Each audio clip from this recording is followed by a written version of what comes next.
Hello and welcome to another Lord of the Rings Rise to War video. I am the player who plays as the King under the Mountain, and today I'm going to do a short video on one of the new mechanics. It is controlling passes and keeps.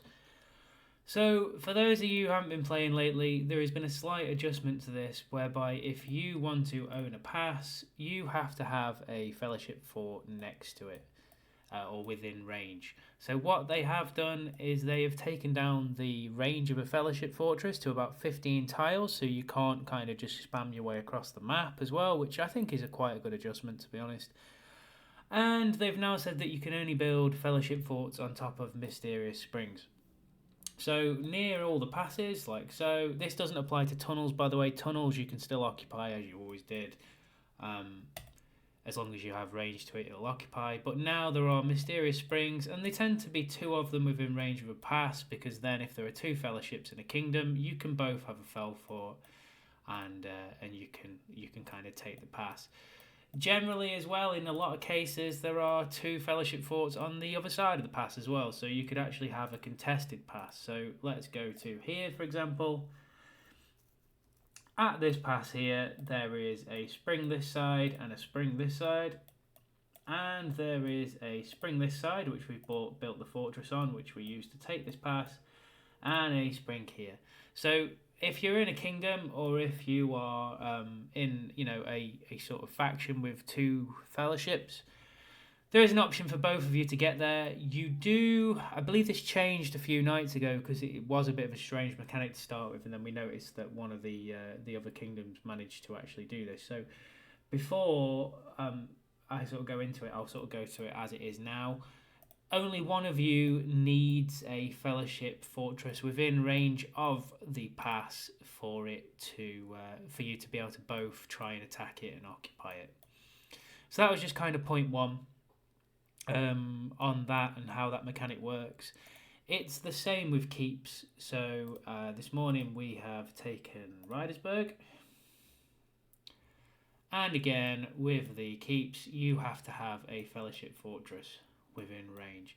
Now, what I will say about this is I think this is a great feature. And I think it's led to some different tactics, because now you have to get quite close to a keep, to be honest, to be able to capture it. I think the time limit for a neutral keep, or for a neutral spring to build a Fellowship Fortress on that spring in a neutral land, it takes about 8 hours. That's also the same as if you own the land. If you own the land, again, I think it takes 8 hours. If it is in opposing land, and this is where I think it becomes a bit more of an issue, but it will help defending teams, to be perfectly honest. That Fellowship Fortress, if it's in opposing land, has to stay standing for 24 hours while it's building. Otherwise, you wouldn't be able to take the keep. So this, again, has added some different dynamics. Tactically now, defending an area is probably a little bit easier, particularly for lower level teams. I think if teams are of equal ability, I think it becomes a lot harder, because you kind of do stalemate a little bit. But for teams that are a little bit smaller, I think it's a good way of them balancing the books a little bit. If I can come back over here, though, I will show you a small glitch. Where's my Moria fort? Here we go. So I'll show you a small glitch in the system. And I think they probably will address this, because I know a few people have complained about it. If I could ever fathom out where the pass is, it's not this pass. So this is one of the passes that we took. Where is Moria? This is where the video extends out, because I cannot find Moria. Here we go. So from a Moria point of view, and this is something that I think the game do need to address, this side is fine because you've got two Fellowship Fortresses within range you can potentially put up, because you've got two springs within range. However, from the other side of Moria, and as we found out to our detriment because we couldn't actually capture it,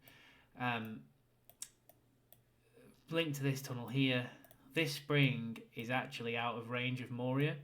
So the only way that you'd be able to capture Moria from the side that we were on at the time is to fly over here, occupy this fortress, and then try and defend it from over the other side, because obviously you wouldn't be able to pass through Moria either, and then take Moria even though your Fellowship Fortress is over here.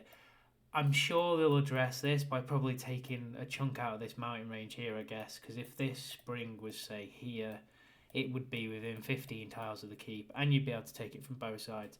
But it's definitely something that I think the game need to look at. I do think this new system's actually quite interesting. I do think it'll add to some different warfare.